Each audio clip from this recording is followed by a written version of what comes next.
Kaldık gecelerin karanlığında, dağ başlarında diyorum. Sen bize yol göster çoban yıldızı diyorum.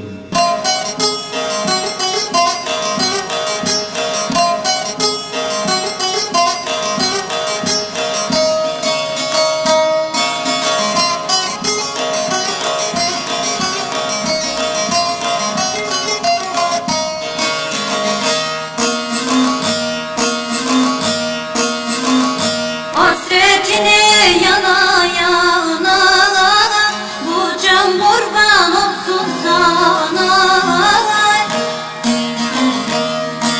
Sahralarda kona kona, bir tanem çoban yıldızı. Sahralarda kona kona, bir tanem çoban yıldızı.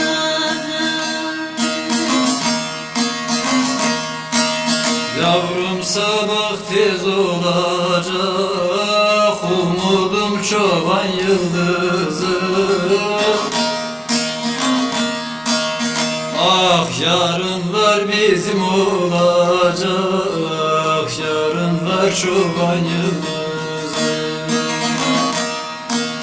Yarın var bizim olacak, dermanım çoban yıldızı.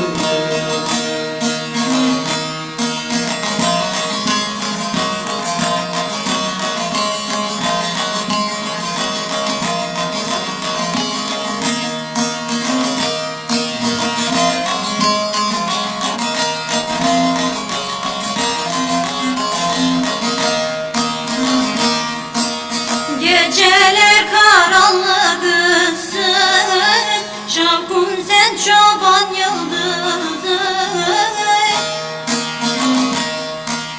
Yar elinden tuta tuta, yol göster çoban yıldızı.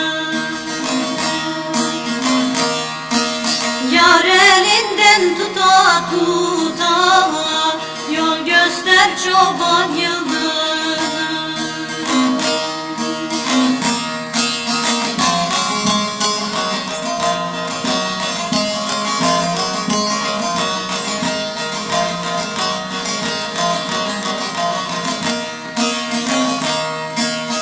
Ali Bedir köle sana, gözlerimden yana yana. Bülbül konar gonca güle, kaderimsin çoban yıldızı.